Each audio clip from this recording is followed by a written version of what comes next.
धर्म क्षेत्रे कुरुक्षेत्रे समावेत युयुत्सव मामकाः पांडवश्रेव किम कुर्वत संजय।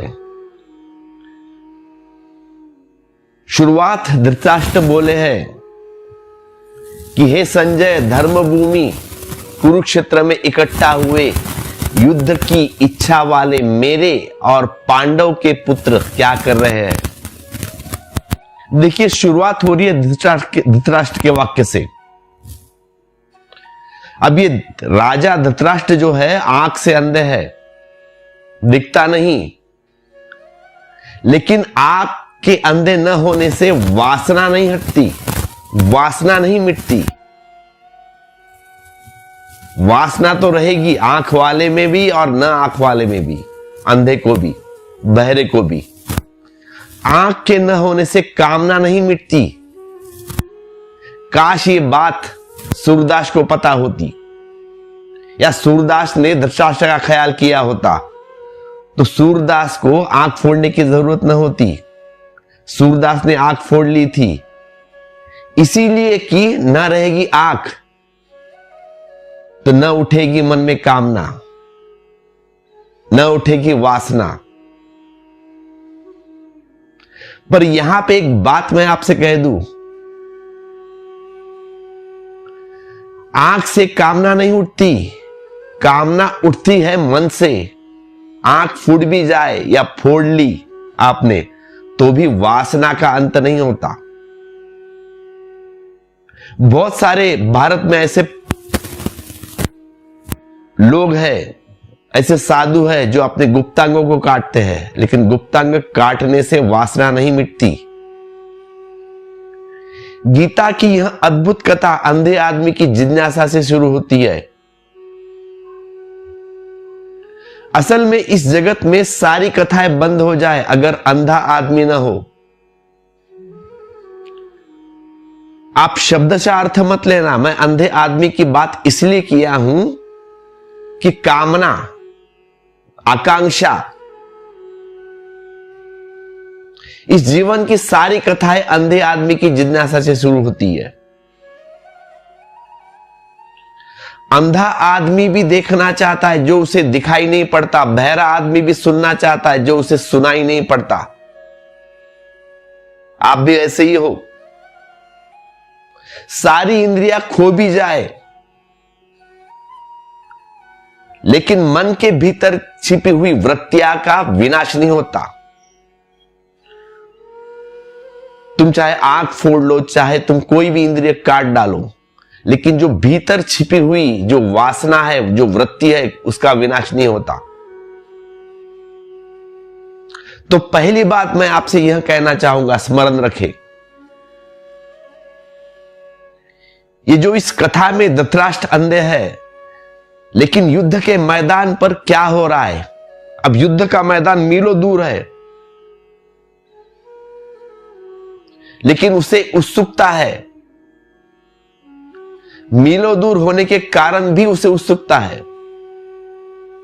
यहां अपने राज्य में महल में बैठा और पूछ रहा है कि हे संजय, मुझे बताओ वहां युद्ध भूमि में क्या हो रहा है। जानने को आतुर है। और दूसरी बात यह आपको स्मरण रखे आप कि अंधे धृतराष्ट्र के 100 पुत्र है, लेकिन अंधे व्यक्तित्व की संतति भी आंख वाली नहीं होती, नहीं हो सकती। अब भले उनको दिखाई पड़ता हो, आंख हो उनकी, लेकिन अंधे व्यक्ति से जो जन्म पाता है, और शायद अंधे व्यक्तियों से जो लोग जन्म पाते हैं, तो भला ऊपर की उन्हें आंख हो, लेकिन भीतर की आंख पाना कठिन है। भीतर की आंख पाना कठिन है। यह दूसरी बात समझ लेनी जरूरी है। और ये धृतराष्ट्र के तो 100 पुत्र है, और ये सारे के सारे पुत्र अंधा व्यवहार कर रहे हैं। अब उनके पास आंख तो थी, लेकिन वह भीतर की आंख नहीं थी।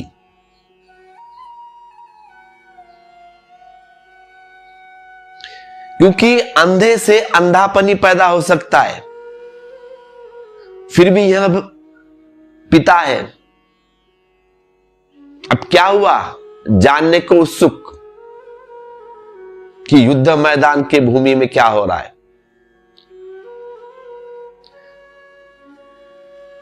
अब तीसरी बात यह भी ध्यान रखना आप,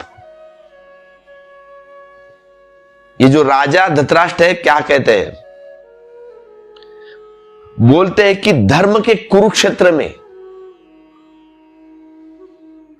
धर्म के उस कुरुक्षेत्र में युद्ध के लिए इकट्ठा हुए मेरे पुत्र और पांडवों के पुत्र क्या कर रहे हैं।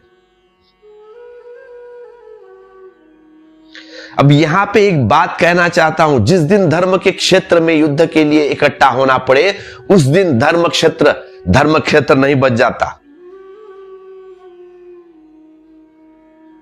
और जिस दिन धर्म के क्षेत्र में भी लड़ना पड़े, उस दिन धर्म की बचने की संभावना भी समाप्त हो जाती है, मिट जाती है। अब वो रहा होगा धर्म क्षेत्र, लेकिन असल में वह धर्म क्षेत्र अभी बचा नहीं। रहा होगा कभी, आज तो वह एक दूसरे को काटने को आतुर है, इसलिए तो इकट्ठा हुए ना मैदान के ऊपर।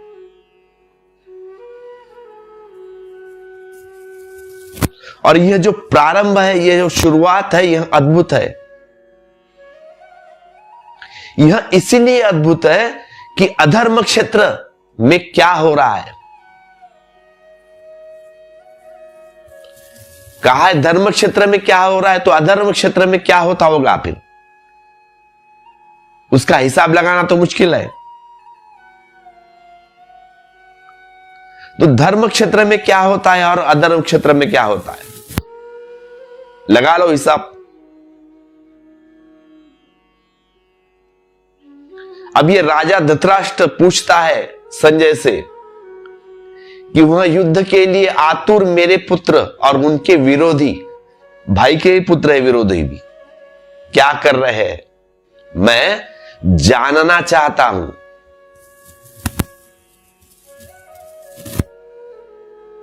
पहले बेटा कहते थे भाई के पुत्र को, अब कहता है मेरे विरोधियों के। क्या कहानी है, थोड़े ही दिन बदल गए कि विरोधी हो गए, शत्रु हो गए, अपने सगे भाई के पुत्र। तो धर्म का क्षेत्र पृथ्वी पर शायद बन ही पाया अब तक, क्योंकि धर्म क्षेत्र बनेगा तो युद्ध की संभावना समाप्त हो जाएगी।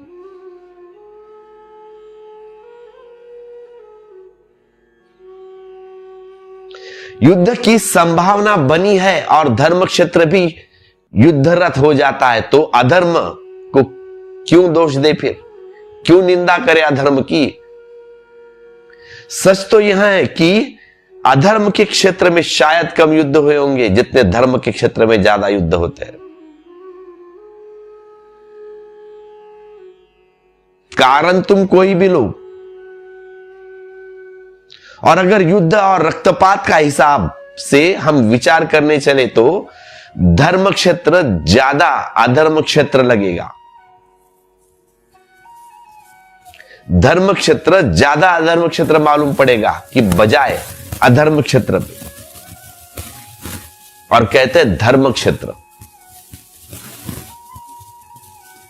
अब यह तो व्यंग्य समझ लेना जैसा है, कह रहा है कि धर्म क्षेत्र पर।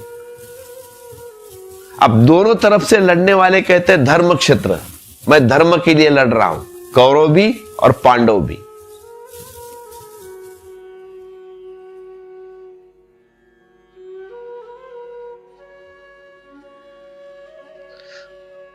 तो आज भी ऐसा ही होता है, झगड़ा होगा मंदिर और मस्जिद के लिए, युद्ध के अड्डे बन गए। तो हजारों साल पहले हम कहे कि बहुत भले लोग थे पृथ्वी पर,